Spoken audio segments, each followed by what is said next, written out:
Bugünlərim qalalarımız mətnindən davam edirik. Qalalarımız mətninə hansı tarixi şəxsiyyətlərin adı çəkilir? Gəlin baxaq.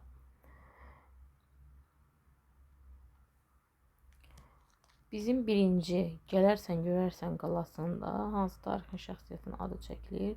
Nadir Şah. Pəri qalasında hansı tarixi şəxsiyyətin adı çəkilir? Əmir Teymur. Yazırıq. Tapşırıq A.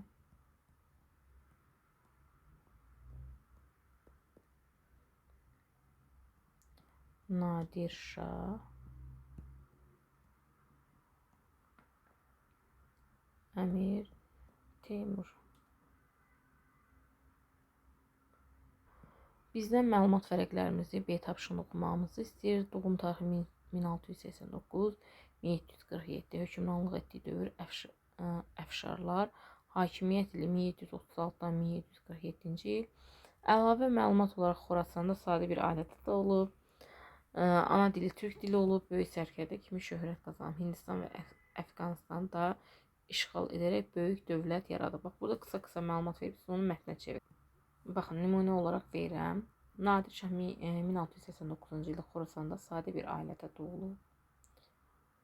Onun ana dili türk dili olub, böyük sərkərdə kimi şöhrət qazanıb. Nadir Şah 1736-cı ildə 47 yaşında hakimiyyət başına gəlib. O Hindistanı, Əfqanistanı işğal edərək öz torpaqlarına qatıb böyük Əfşarlar dövləti yaradıb. Nadir Şahın ömrünün sonuna kimi hökmdar olub. 1747-ci ildə vəfat edibdir. Əmir Teymura baxaq. Əmir Teymur deməli doğum tarixi yazıb 1336-cı il. Bax, onu cümləyə çevirsə deyir ki, Əmir Teymur 1336-cı ildə doğulub. O türk, fars, ərəb dillərini, bax burada əlavə məlumat olaraq verilən yer var ha. O türk, ərəb, fars dillərini bilib. Teymurlar dövlətinin başçısı olan Əmir Teymur 1370-ci deməli ildə 34 yaşında hakimiyyətə gəlib. O çoxlu ölkə fəth edibdir. Döyüşlərin birində ayağından yaralanıbdır. Bu yaralanmadan sonra Əmir Teymur həmişəlik axsayıb. Ona Teymurləng ləqəbi verilib. Əmir Teymur ömrünün sonuna kimi hökmdar olub. 1405-ci ildə 69 yaşında vəfat edibdir. Bizdən nə istəyir? Keçirik tapşırıq C-yə.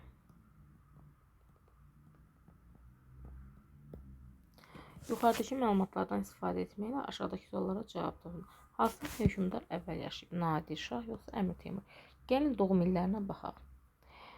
Nadir Şah 1639-cu ildə, Teymurləng 1336-cı ildə doğulub. Deməli, birinci yaşayan kim olub? Əlbəttə ki, Əmir Teymur olubdur. Baxın, Nadir Şahın doğum tarixi, Əmir Teymurun doğum tarixi çıxanda, deməli, Əmir Teymur deməli, Əmir Teymurun doğum ilindən Nadir Şahın doğum ilini çıxanda biz Əmir Teymurun Nadir Şahdan 353 il əvvəl doğulduğu məlum olmuş olur. Deməli, doğru cavab kim olacaq? Əlbəttə ki, Əmir Teymur olmuş olacaq.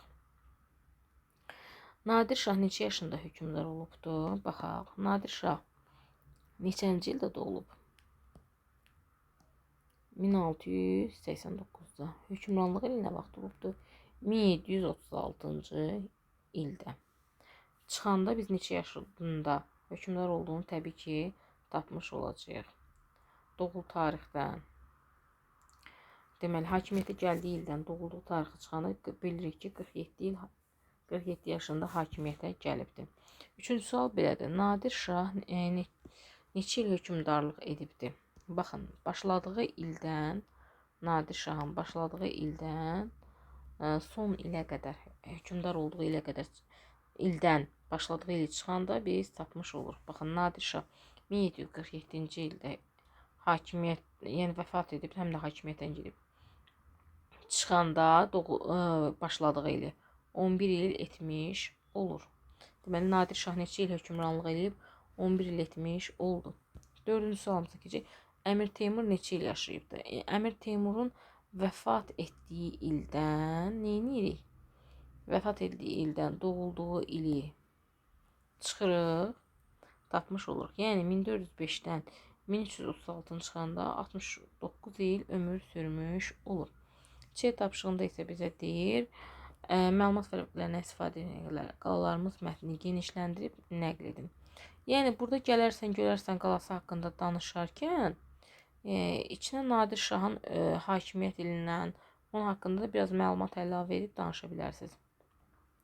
Gələrsən, görərsən qalasında isə danışandan sonra Pəri qalası haqqında danışanda bu zamanda Əmir Teymurda məlumat vərəqindən öyrəndiyiniz məlumatdan istifadə edərək nə edəcəksiniz? Genişləndirib nəql edəcəksiniz. Keçək iş dəftərinə. Deməli, ölkələri fəth edib, həm Nadir Şaha, həm Əmir Teymura, indiki Özbəkistanda doğulubdur. Bu kimə aiddir? Bu Əmir Teymura aiddir.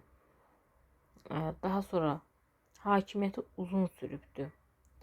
Bax, bunun hakimiyyəti neçə il sürübdür? 11 il. Nadir Şahın.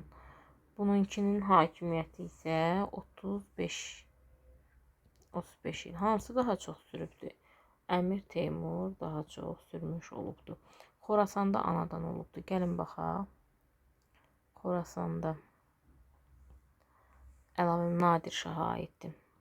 Ömrünün sonuna kimi hökmdar olubdur. Yəni vəfat etdiyi ilə hökmranlıq elədiyi ölüm tarixi də hökmranlıq sonuncu ilə qədər, yəni öldüyü günə qədər hökmranlıq edirdi Nadir Şah. Əfşarlar dövlətinə başçılıq eləyib ki, əfşarlara Nadir Şah 58 yaşında vəfat edibdir. Deməli, 1747-dən 1689-a çıxsam, 17-dən 9 çıxanda 8, burada qaldı 3, 13-dən də 5, 58 yaşında Nadir Şah. Ləqəbi var. Kimə ləqəb qoyublar? Teymurlənki Teymura qoyublar. Deməli, burada, baxın, bunun Əmir Teymurov heç baxmadım. Burada ölüm tarixi ilə hökmranlıq etdiyi ilə baxın, hər ikisi 1405-dir. Deməli, hər ikisinə uyğun xüsusiyyət 1 ilə 5-də. Baxın, hər ikisində 1 və 5-də.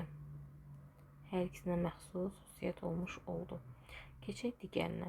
Deyək ki, hökmdarlara aid məlumat cümlələrini çevirib yazın. Baxın, burada verilən Nadir Şah doğum tarixi verib, ölüm tarixi verib, bir də hökmranlıq etdiyi hansı dövlət olub və illəri hansı olub. Mən də onu cümləyə çevirib yazdım. Nadir Şah 1689-cu ildə doğulub, 1747-ci ildə vəfat edib. O 1736-cı ildən 1747-ci ilə qədər Əfşarlar dövlətinə başçılıq edib. İndi keçək Əmir Teymur. Əmir Teymur da doğum tarixi verilib, ölüm tarixi verib, hökmranlıq etdiyi dövlət Teymurlərdir. Hökmranlıq ili qeyd edilib. İndi biz bunu da cümləyə çevirib yazırıq.